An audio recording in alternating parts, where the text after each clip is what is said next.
Hello everyone, this is part 3 of polynomial. इस part को देखने से पहले मेक श्योर डेट आपने पार्ट 1 और 2 के बेसिक कंसेप्ट को अच्छे से समझा है, उस वीडियो को आराम से देखा है। इस पार्ट में हम क्वाड्रेटिक पॉलिनोमियल्स के जीरोस के बारे में और उनके कोफिशिएंट्स के रिलेशन के बारे में और उसके इक्वेशन के बारे में डिस्कस करेंगे। तो इसको समझने के लिए आपको ये समझ में आना बहुत ज़रूरी है कि ज़ीरो ऑफ अ पॉलिनोमियल क्या होता है, कोफिशिएंट्स क्या होते हैं। तो इसलिए मैं कह रहा हूँ कि आप पहले मेरे पहले वाले वीडियोस से बेसिक से समझ के ज़रूर आए और फिर ही इस वीडियो को देखें, ठीक है। तो यहाँ पे फिर भी मैं एक छोटा सा आपको रिवीजन करा देता हूँ जीरो ऑफ अ पॉलिनोमियल क्या होता है। तो जैसे कि मान लो लेट सपोज अपने पास एक इक्वेशन है x+5, ये आपका एक पॉलिनोमियल है, ठीक है। तो यहाँ पर अगर मैं आपको बोलूँ what is the zero of this particular polynomial, तो यहाँ पे आपको देखने से पता लग जाएगा कि x की वैल्यू ऐसी क्या रखे कि ये इस पॉलिनोमियल की वैल्यू जीरो हो जाए। तो x की वैल्यू अगर आप -5 रखते हो तो -5 + 5 will result to be zero, ठीक है। अगर आपको ये नहीं निकालना आता डायरेक्टली कि इस पॉलिनोमियल का जीरो क्या होगा, हालांकि यहाँ पर इस पॉलिनोमियल का जीरो -5 है, और अगर आपको फिर भी नहीं पता चलता है तो आप ऐसे भी निकाल सकते हैं x+5, उसको आप इक्वल्स टू जीरो कर दे और यहाँ से x की वैल्यू फाइंड आउट कर दे। तो ये जो x की वैल्यू निकल के आती है, जैसे कि यहाँ पे x की वैल्यू आई है x इक्वल्स टू -5, तो x equals to -5 is the zero of this polynomial, ठीक है। तो यहाँ पर एक छोटा सा बेसिक डिफरेंस आपको और पता होना चाहिए कि पॉलिनोमियल और इक्वेशन में डिफरेंस क्या होता है, ठीक है। ज़्यादा कोई डिफरेंस नहीं है। जैसे अगर x+5 लिखते हैं तो इट इज़ अ पॉलिनोमियल, ठीक है, it is a polynomial. But अगर x+5 इज इक्वल्स टू 0 लिखते हैं तब फिर ये इक्वेशन बन जाती है, ठीक है। जैसे कि मान लो x² है +5x + 6 है, ये आपका एक पॉलिनोमियल है। ये कैसा पॉलिनोमियल है? ये आपका एक लीनियर पॉलिनोमियल है। ये मैं आपको कंसेप्ट बता चुका हूँ, आपको इसमें डिग्री के हिसाब से देखना है। इसमें डिग्री 1 है तो ये लीनियर पॉलिनोमियल है। यहाँ पर आपकी डिग्री 2 है, highest power of x is known as the degree of the polynomial. तो यहाँ पर आपका डिग्री 2 है, तो ये पॉलिनोमियल आपका क्वाड्रेटिक है, ठीक है। तो यहाँ पर आपके इस बॉक्स में ये जो लिखा है मैंने पॉलिनोमियल, इसको आप इस बॉक्स में ये जो लिखा है इसको आप पॉलिनोमियल बोलेंगे, और यहाँ इसको इक्वल्स टू 0 लगा दे तो फिर इसको क्या बोलेंगे, इक्वेशन बोलेंगे, ठीक है। तो सिर्फ 0 का डिफरेंस है, इक्वल्स टू 0 लगाती पॉलिनोमियल आपका इक्वेशन बन जाता है। अच्छा नेक्स्ट, जैसा आपका डिफरेंस पॉलिनोमियल और इक्वेशन में है, वही कुछ सिमिलर डिफरेंस आपका जीरोस और रूट्स में है, ठीक है। तो यहाँ पे अगर मैं आपको पूछूं कि इसका जीरो क्या है, ठीक है, तो आप डायरेक्टली बोल सकते हैं भाई -5 is the zero of this polynomial. But अगर मैं आपको इक्वल्स टू 0 लगा के मैं यहाँ पे पूछूं x के सॉल्यूशन फाइंड आउट करें, तो यहाँ पर आप अगर इसका मिडिल टर्म स्प्लिट करते हैं और यहाँ से x की वैल्यू निकालते हैं, यहाँ से x की वैल्यू निकालते हैं, ठीक है, तो x की वैल्यू जो भी निकल के आती है, जैसे लेट सपोज यहाँ पे 2 और -2 और -3 आएगी, तो ये -2 और -3 इस इक्वेशन के सॉल्यूशन है। या फिर आप बोल सकते हैं -2 and -3 are the roots of this equation. तो रूट्स बोले, सॉल्यूशन बोले, एक ही बात है, ठीक है। तो जीरोस का भी यूज करेंगे जब आपकी पॉलिनोमियल गिवन है, तो उसमें जो x की वैल्यूज निकलेंगी जिस पर पॉलिनोमियल जीरो हो रहा है उसको जीरोस बोलेंगे, जीरोस ऑफ द पॉलिनोमियल। और अगर आपके पास इक्वेशन गिवन है तो x की वो वैल्यूज जो इस इक्वेशन को सेटिस्फाई करे, x की वो वैल्यूज जो इस इक्वेशन को सेटिस्फाई करे, उसे आप रूट्स बोल सकते हैं या फिर सॉल्यूशन ऑफ द इक्वेशन बोल सकते हैं, ठीक है। तो ये छोटा सा बेसिक्स आपके क्लियर होना चाहिए कि पॉलिनोमियल और इक्वेशन में क्या डिफरेंस है और जीरोस और रूट्स में क्या डिफरेंस है। तो मैं काफ़ी बार क्या होता है ना, पॉलिनोमियल लिखा होता है और मैं वर्ड यूज़ कर लेता हूँ रूट, तो इसको बोलना इतना गलत भी नहीं है, बट ठीक है, थ्योरेटिकली वो रॉन्ग हो जाएगा, क्योंकि जीरोस कब बोलते हैं रूट्स कब बोलते हैं वो आपके कंसेप्ट वाइज अलग अलग है, ठीक है। तो कभी कभी मैं जीरोस को रूट्स बोल दूंगा और शायद सॉल्यूशन भी बोल दूँ, तो आप डरे नहीं, जीरोस और रूट्स लगभग सेम ही है, ठीक है। तो यहाँ पर देखें, तो ये आपका एक थ्रोबैक रिविजन हो गया है पूरा, ठीक है। तो अब यहाँ पर अपन इस टॉपिक पे आते हैं। तो मैंने यहाँ पे एक क्वाड्रेटिक पॉलिनोमियल लिखा है, ठीक है। तो यहाँ पर इसके क्वाड्रेटिक होने की मस्ट कंडीशन को आप ध्यान रखना है, एमसीक्यूज में पूछ लिया जाता है। तो यहाँ पर ये इसका कोफिशिएंट है x², का ये x का कोफिशिएंट है b, और ये कांस्टेंट टर्म है। a, b और c आपके रियल नंबर्स हैं, ठीक है, और कोई भी कांस्टेंट हो सकता है ये। और यहाँ पर x जो है वो वेरिएबल है, क्योंकि पॉलिनोमियल मैंने x में लिया है। यहाँ पर अगर t होता तो यहाँ t होता, यहाँ पर अगर z होता तो यहाँ पर z और z होता, y होता तो y और y होता, ठीक है। तो जिस वेरिएबल में पॉलिनोमियल आपका होगा वो आपका वेरिएबल कहलाएगा, अदरवाइज बाकी सारे अल्फ़ाबेट्स और जितने भी नंबर्स लिखे वो सारे कॉन्स्टेंट कहलाएंगे। अब यहाँ पर ये मस्ट कंडीशन आप ध्यान रखना, a की वैल्यू 0 नहीं होनी चाहिए, क्योंकि अगर ये 0 हो गया तो फिर आपका ये लीनियर पॉलिनोमियल बचेगा, फिर ये क्वाड्रेटिक नहीं कहलाएगा। तो इसके क्वाड्रेटिक होने की मस्ट कंडीशन है कि आपका a का वैल्यू 0 नहीं होना चाहिए। तो अपन को ये दो फॉर्मूलाज पढ़ना है। एक तो पढ़ना है कि जीरोस और कोफिशिएंट के बीच में इस क्वाड्रेटिक पॉलिनोमियल के इन कोफिशिएंट्स के और इसके जो दो जीरोस निकलेंगे उनके बीच में क्या रिलेशन होता है, ठीक है। तो एक बहुत ही छोटी सी बात है, आपको हमेशा याद रखना है कि जितने डिग्री का पॉलिनोमियल होता है, जितने भी डिग्री का पॉलिनोमियल होता है उसके उतने ही जीरोस होते हैं, या फिर बोल दे उसके उतने ही रूट्स होते हैं या सोल्यूशन होता है। ठीक है, अगर ये 2 डिग्री का है तो इसके कितने जीरोस निकलेंगे, 2 जीरोस निकलेंगे। अगर मैं आपके पास अब 3 डिग्री का एक इक्वेशन पॉलिनोमियल लिख दूं तो उसके 3 जीरोस निकलेंगे। अगर आपके पास मैं 4 डिग्री का लिख दूं तो आपके 4 जीरोस या 4 रूट्स बोल सकते हैं आप उसको, तो 4 जीरोस निकलेंगे। ठीक है, अगर लीनियर होगा यानी कि 1 डिग्री का होगा तो 1 जीरो निकलेगा। तो यहाँ पर ये 2 डिग्री का पॉलिनोमियल है इसलिए तो इसको क्वाड्रेटिक बोल रहे हैं। ठीक है, तो 2 डिग्री का पॉलिनोमियल है, उसके 2 जीरोस निकलेंगे। अब एनसीईआरटी क्या करता है ना, एक निक नेम लेके चलता है सबका, तो इनके जीरोस के भी इसने निक नेम ले रखे हैं। तो एक को ये हमेशा अल्फा बोल देगा और दूसरे वाले जीरो को ये हमेशा बीटा बोल देगा। एक को हमेशा ये अल्फा बोल देगा और दूसरे वाले को हमेशा ये बीटा बोल देगा। जितने भी दुनिया में पॉलिनोमियल्स है उसके 2 जीरोस को आप हमेशा एक को अल्फा और एक को बीटा लेकर चल सकते हैं। दूसरे भी नाम ले सकते हैं आप, राम और श्याम भी ले सकते हैं, बट दिक्कत ये है ना एनसीईआरटी ने अल्फा और बीटा ही लिया है, तो आप राम और श्याम लेके फिर क्यों कंफ्यूज हो रहे हो। ठीक है, तो आप भी अल्फा और बीटा ले लो। ठीक है, तो अल्फा और बीटा जब भी इसके 2 जीरोस निकलेंगे हमेशा मैं एक का नाम अल्फा रख दूंगा और एक का नाम बीटा रख दूंगा। अब इसकी ये जो 2 जीरोस है ये जनरलाइज फॉर्म है, तो इसलिए अपन को अल्फा बीटा लेना पड़ रहा है। अगर एक पॉलिनोमियल का एग्जांपल लेंगे तो उसमें फिर जीरोस की वैल्यूज अपन को पता होंगी। ठीक है, अल्फा बीटा क्यों ले रहा है आपको समझ में आ रहा है। तो यहाँ पर ये जो 2 जीरोस निकले हैं और ये जो कोफिशिएंट्स है ए बी और सी, इसमें क्या रिलेशन होता है ये देखें। ये आप ये 2 फॉर्मूलाज लिख ले, ये जो जीरोस इसके निकलेंगे क्वाड्रेटिक के, उनका जो सम होगा वो आपके इसके रेशियो के इक्वल होगा, और ये जो जीरोस निकलेंगे उनका जो प्रोडक्ट होगा वो आपके इस रेशियो के इक्वल होगा। तो ये रेशियो क्या है, ये माइनस आपके फॉर्मूले का है। ठीक है, ध्यान देना ये माइनस है यहाँ पे, और फिर ये रेशियो है आपके कोफिशिएंट ऑफ एक्स का। ध्यान रखें सिर्फ कोफिशिएंट लिखना है, एक्स की वैल्यू साथ में मत लिख देना। जैसे कि यहाँ पर कोफिशिएंट ऑफ एक्स कितना है, बी है। ठीक है, तो यहाँ पर क्या आएगा, बी आएगा, और कोफिशिएंट ऑफ एक्स स्क्वायर कितना है, ए है, तो यहाँ पर ए आएगा। ये माइनस है फॉर्मूले का तो ये तो आना ही है। ठीक है, तो सम ऑफ जीरोस जो होता है वो होता है माइनस ऑफ बी बाई ए, और प्रोडक्ट ऑफ जीरोस जो होता है मतलब ये जो 2 जीरोस निकले हैं इनका प्रोडक्ट, तो ये किसके इक्वल होगा, constant term upon coefficient of x square. Constant term आपकी यहाँ पर सी है और कोफिशिएंट ऑफ एक्स स्क्वायर आपका यहाँ पर ए है। इसमें कोई नेगेटिव साइन नहीं है, ये पॉजिटिव है आपकी वैल्यू। ठीक है, तो इसको ऐसे याद रखना बहुत ही थोड़ा सा टिपिकल हो जाता है, इसलिए निक नेम्स फिर काम आता है। निक नेम्स मतलब यहाँ पे सम ऑफ जीरोस का मतलब हो गया इन जीरोस का सम, अल्फा और बीटा का सम। ठीक है, तो ये आपका किसके इक्वल होगा, ये आपका इक्वल होगा माइनस बी अपॉन ए।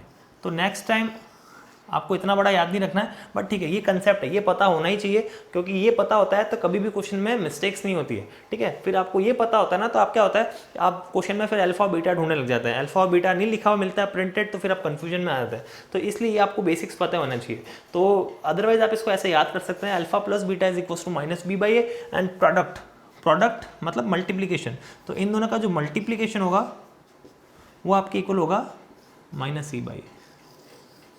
तो नेक्स्ट टाइम आप इन बॉक्स फॉर्मूला को याद रख सकते हैं, बहुत ही इजी याद रखने में। Alpha plus beta is equal to minus B by A, and alpha into beta is equal to minus C by A. देखो जब तक आप लिख के याद नहीं करोगे ना इसको, एक कॉपी और एक पेन अपने साथ लेकर नहीं बैठोगे और इनको नहीं लिखोगे और नोट डाउन नहीं करोगे, तब तक ये आपको याद नहीं होना है और तब तक ये आपको हार्ड ही लगने वाला है।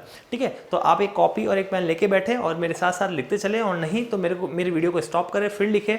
और लिखना बहुत ज़रूरी है क्योंकि बिना लिखे आपको ये हार्ड ही लगने वाला है। ठीक है, तो यहाँ पर अपन पढ़ लिया है इनके बीच में क्या रिलेशन होता है। इनके जो सम होता है जीरोस का वो माइनस बी बाई ए के इक्वल होता है, जो प्रोडक्ट होता है वो माइनस सी बाई ए के इक्वल होता है। एक क्वेश्चन में अप्लाई करके देखते हैं।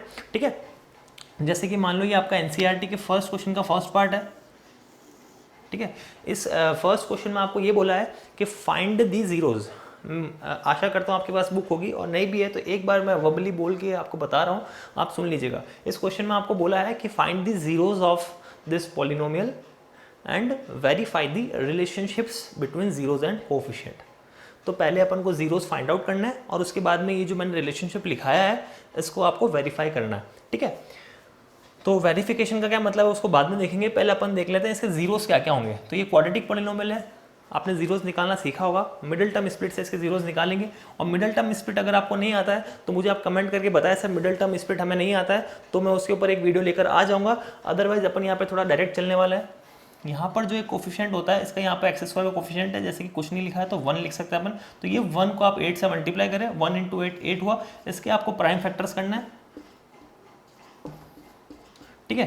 तो यहाँ पर ये जो वैल्यूज़ निकल के आती है इनकी पेयरिंग करनी पड़ती है, और इनकी पेयरिंग कुछ इस हिसाब से करनी है कि प्लस माइनस करने पर ये आपको ये वाला नंबर मिले, ठीक है। तो यहाँ पर मैं पेयरिंग कुछ इस तरह से कर रहा हूँ, इनको मैं एक साथ ले रहा हूँ, ठीक है। ये आपको आता होगा, ये मेरे करने का तरीका है क्योंकि मेरे को ये बेस्ट तरीका लगता है, इसमें कभी आप गलत नहीं हो सकते, ठीक है, ये कभी भी गलत नहीं होता। तो मैंने यहाँ पे 2 पेड़ ले लिया, 4 × 2, तो 4 और 2 का मल्टीप्लीकेशन 8 आ रहा है, एक बार चेक कर लेना, ठीक है। वो तो आएगा ही क्योंकि इसी के प्राइम फैक्टर्स है, तो 4 × 2 = 8 आ रहा है, और प्लस माइनस करने पे आपके -2 आना चाहिए, तो इसको आपको माइनस का लेना पड़ेगा, इसको प्लस का लेना पड़ेगा।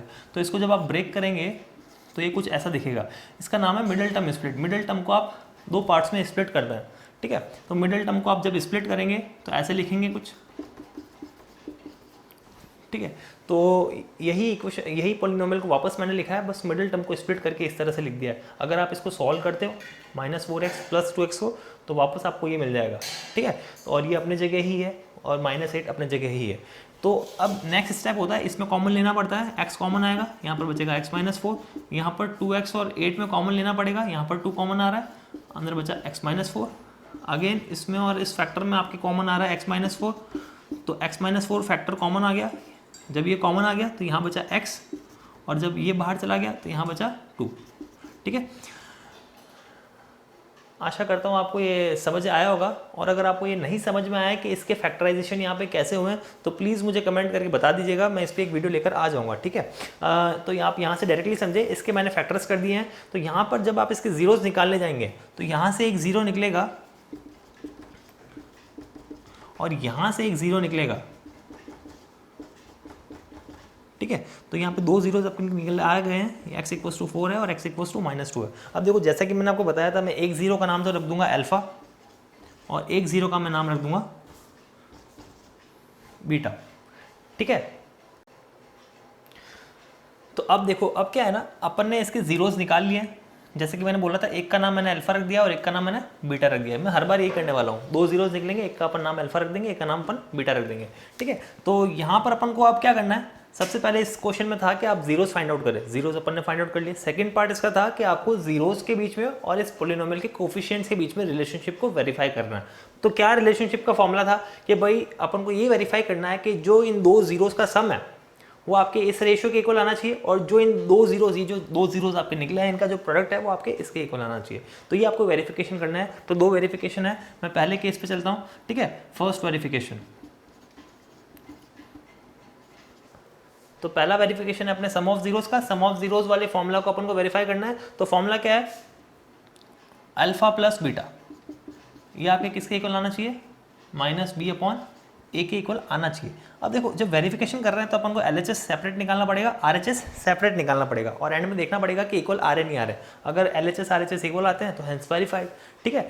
तो अल्फा प्लस बीटा यानी इन दोनों जीरोस का सम, तो ये आपका हो गया अल्फा, ये आपका हो गया बीटा। अगर आप इसको ऐड करेंगे तो ये आपका आएगा +2, ठीक है। अब ये रेशियो निकालते हैं। तो रेशियो में आपको कैसे निकालना है, यहाँ पे आपको लिखना है b, ये आपका RHS वाला पार्ट हो गया, सॉरी LHS वाला पार्ट हो गया, और ये RHS वाला पार्ट हो गया। सेपरेट निकालना है, बिल्कुल बहुत ज़रूरी है। आप इक्वल्स टू लेकर नहीं चल सकते यहाँ पे। आप अगर पहले से इक्वल्स टू लिख देंगे, इसका मतलब आपके पहले से इक्वल आ रहा है, तो फिर वेरिफिकेशन कैसे हुआ ये, ठीक है ना। आपको इक्वल्स टू लेकर बिल्कुल नहीं चलना है। आप एक लाइन ड्रॉ कर सकते हैं या फिर इसके नीचे आपका अलग से RHS निकाल सकते हैं, ठीक है, जैसी आपकी मर्जी हो। तो बिल्कुल इक्वल्स टू लेकर नहीं चलना है आपको, ठीक है। तो यहाँ पर आपका b का वैल्यू है जो कि कोफिशिएंट ऑफ x, देखो ये स्टैंडर्ड आपको पता होना चाहिए, a कौन होता है, b कौन होता है और c कौन होता है। तो b होता है आपके x का कोफिशिएंट, यहाँ पे x का कोफिशिएंट है आपका -2, ठीक है। अगर ये माइनस होगा तो आपको इसको इंक्लूड करना पड़ेगा, -2। a कौन होता है, a होता है आपका x² का कोफिशिएंट। तो यहाँ पर x² का कोफिशिएंट कौन है, जहाँ पर कुछ नहीं लिखा होता मल्टीप्लिकेशन में वहाँ पर 1 होता है, तो a की वैल्यू यहाँ पर 1 है, ठीक है। तो इसको अगर आप डिवाइड करेंगे माइनस माइनस प्लस हो जाएगा, और नीचे 1 की कोई वैल्यू है नहीं। तो यहाँ पर आप क्लियरली देख सकते हैं कि जो आपका LHS आया है वो आपके RHS का इक्वल आया है। तो ये आपके सम ऑफ जीरोस का वेरिफिकेशन हो चुका है। अब आपको सेम ये सेकंड वेरिफिकेशन भी करना है सेकंड वाले फॉर्मूले के लिए, ठीक है। तो ये आपका है प्रोडक्ट ऑफ जीरोस के लिए, ठीक है, POZ। SOZ stands for sum of zeros, POZ stands for product of zeros. तो प्रोडक्ट ऑफ जीरोस का फॉर्मूला आपके पास है कि इन दोनों जीरोस का जो प्रोडक्ट होता है वो हमेशा आपके C/A के इक्वल होना चाहिए। अल्फा और बीटा आपके जीरोज हैं, सी आपका कांस्टेंट टर्म है और ए आपका कोफिशिएंट ऑफ एक्स स्क्वायर है। ठीक है, तो ये अपन को फिर से मैं बता रहा हूँ इक्वल्स टू लेकर नहीं चलना है, आप ऐसे लाइन ड्रॉ कर सकते हैं या LHS RHS सेपरेटली अपन निकाल सकते हैं। तो LHS में यहाँ निकाल देता हूँ, RHS में यहाँ निकाल देता हूँ। LHS में आपका है इन दोनों जीरोस का प्रोडक्ट, तो एक जीरो आपके पास निकल के आया 4, एक जीरो निकल के आया -2, तो इनका प्रोडक्ट का मतलब है इनको आपको मल्टीप्लाई करना है, तो ये आपका आएगा 4 2 माइनस का। RHS अगर आप सॉल्व करेंगे तो ये आपके पास आएगा C अपॉन है, C का वैल्यू है आपके पास -8 और A का वैल्यू आपके पास है 1, तो -8 अपॉन 1 ये आपका सॉल्व होकर आएगा -8। तो ये भी आपके पास -8 आया, इनका मल्टीप्लिकेशन भी आपके पास -8 आया, तो ये भी -8 है, ये भी -8 है बिल्कुल, तो ये भी इक्वल है, तो ये वाला जो फॉर्मूला है वो भी आपके पास वेरीफाइड हो चुका है। ठीक है, तो इस तरह से आपको वेरिफिकेशन करना है। ठीक है, बाकी सारे क्वेश्चन भी ऑलमोस्ट सेम ही है, तो इस तरह से आपको ये रिलेशनशिप को वेरीफाई करना है। ठीक है, तो ये वाला पार्ट अपना हो चुका है, अब बचता है ये वाला पार्ट। ठीक है, उससे पहले मैं आपको एक बार थोड़ा सा क्विकली बता देता हूँ कि आपके बचे हुए पार्ट्स जो हैं, क्योंकि क्वेश्चन नंबर फर्स्ट के 6 पार्ट है, मैंने आपके लिए फर्स्ट पार्ट डिस्कस किया है, ये x² - 2x - 8, इसके आपको जीरोस निकालना है। ठीक है, और उसके बाद में आपको इनके बीच में रिलेशनशिप वेरीफाई करना है, जो कि अपन कर चुके हैं। ठीक है, तो अब जैसे मान लो सेकंड पार्ट है, तो सेम चीज़ इसमें भी यही रहेगी, आपको पहले फैक्टराइज करना पड़ेगा, 2 जीरोस निकलेंगे और 2 जीरोस निकलने के बाद में आपको ये वाला रिलेशनशिप वेरीफाई करना है। ठीक है, आपको देखना है इनका जो सम है वो -b/a के इक्वल आ रहा है नहीं आ रहा है, इनके जो 2 जीरोस निकलेंगे उनका जो प्रोडक्ट है वो इनके कोफिशिएंट के c/a के इक्वल आ रहा नहीं आ रहा है। ठीक है, तो हर बार ये ABC बदलेंगे और ये अल्फा बीटा भी बदलने वाले हैं आपके, तो सेम इसमें आपको करना है। ठीक है, बट देखो इसमें ये इंपॉर्टेंट क्वेश्चन है। ठीक है, इसमें आपका क्या है ना, जब भी आप ये फैक्टराइज करते हैं तो इसमें आपको एक चीज़ ध्यान रखनी है कि ये डिग्री वाइज अरेंज हो। तो जैसे कि मान लो ये आपका 2 डिग्री का S है, ये आपका 1 डिग्री का है, तो फिर आपके कांस्टेंट आए। अब यहाँ पर क्या है कि आपको ये 6x² है, उसके बाद x वाली वैल्यू आनी चाहिए, तो यहाँ पर ऐसा नहीं है, उसमें x वाली वैल्यू को यहाँ पर लिख दिया है और कांस्टेंट टर्म को पीछे लिख दिया है। तो ये थोड़ा सा आप क्वेश्चन करते वक्त ध्यान रखें कि कांस्टेंट आपका पीछे हो, जो 2 डिग्री का टर्म है वो सबसे आगे हो, और जो उसके अकॉर्डिंगली फिर इंक्रीजिंग मैनर में या डिक्रीजिंग मैनर में अरेंज हो। ठीक है, तो 6x² है, -3 -7x है, आपको पहले इसको अरेंज करना पड़ेगा, तो ये कुछ ऐसा हो जाएगा।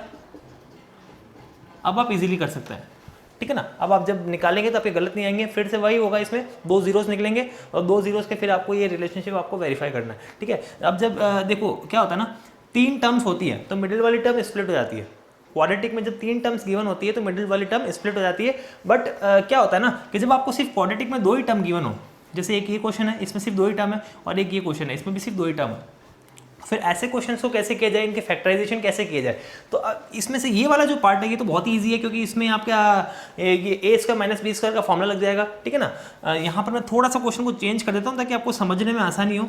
जैसे मान लो लेट सपोज यहाँ पे 25 होगा, तो t² - 25 can be written as t² - 5 का स्क्वायर। ठीक है, आप 25 को 5 का स्क्वायर लिख सकते हैं, और इसको फिर आप जब ओपन करके लिखेंगे तो ये a² - b² की आइडेंटिटी से बन जाएगा a - b and a + b।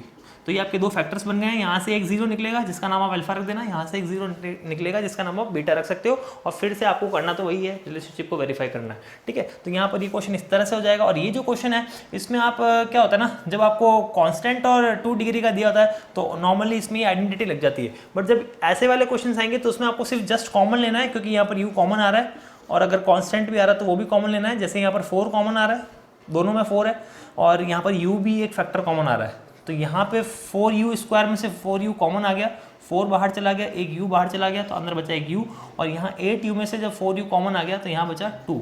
तो इस तरीके से ये इसके फैक्टर हुए।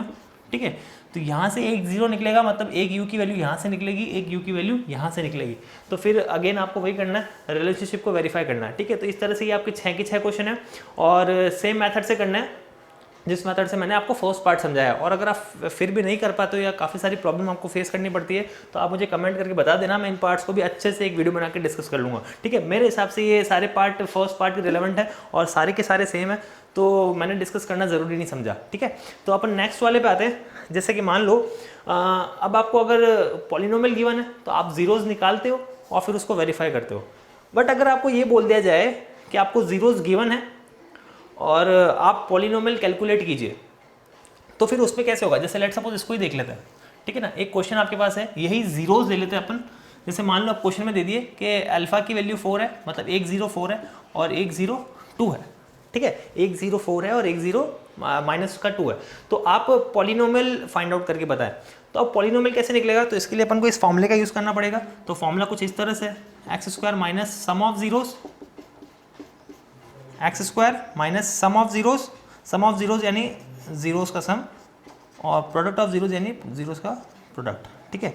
और ये जो के है यहाँ पर, ये आपकी कांस्टेंट वैल्यू है, ये मैं आपको क्वेश्चन के साथ ही समझाऊंगा कि इसका क्या रोल है, ठीक है।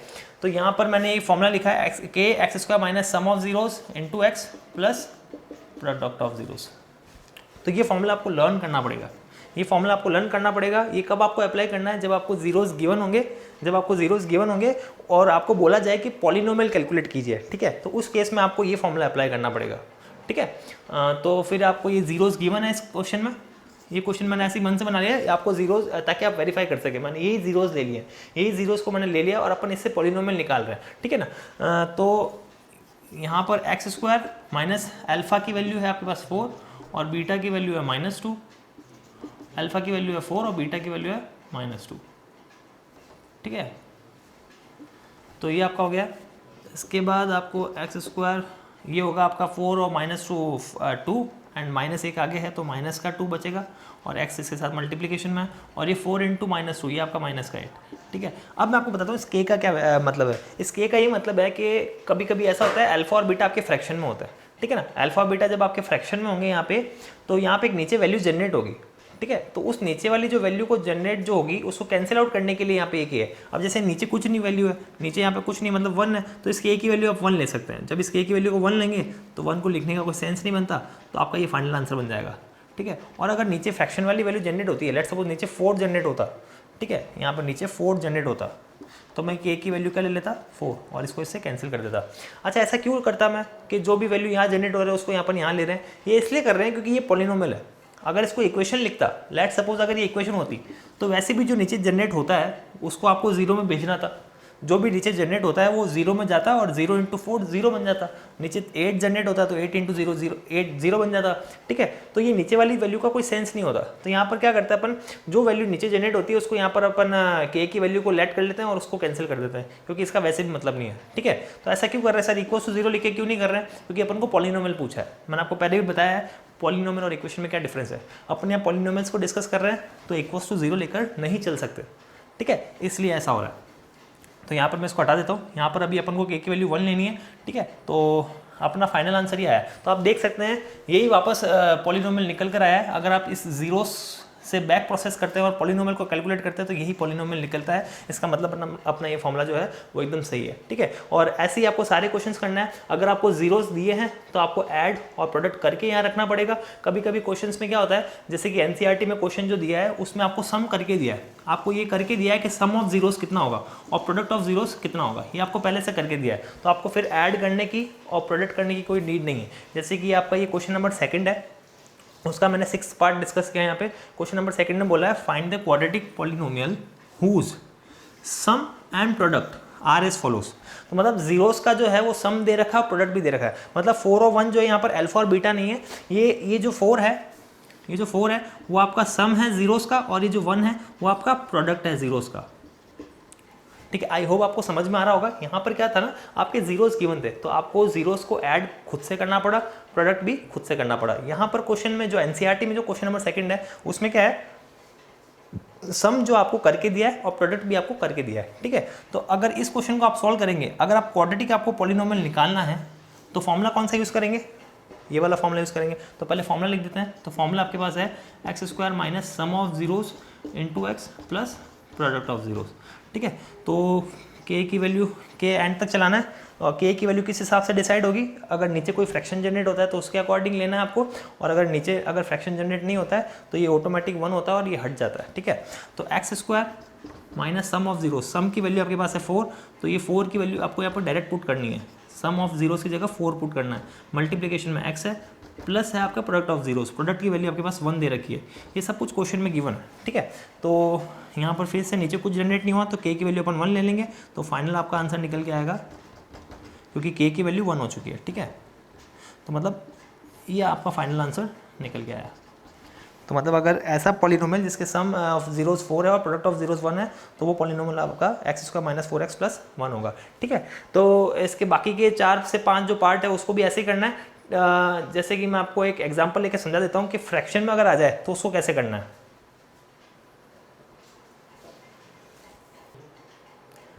तो मैंने यहाँ पे एक आपका सेकंड क्वेश्चन का फर्स्ट एग्जांपल भी ले लिया है, ये सेकंड क्वेश्चन का 6th एग्जांपल है।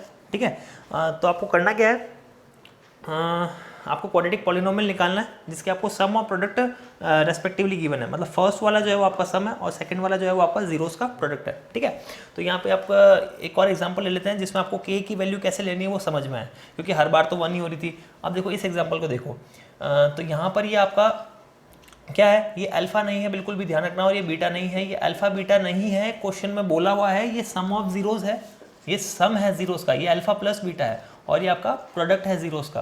ठीक है, ये अल्फा इंटू बीटा है। तो अब इसको कैसे करेंगे, तो आपका अगर आपको पॉलिनोमियल निकालना है तो उसके लिए फॉर्मूला होता है x² minus sum of zeros, ठीक है, और into x plus product of zeros.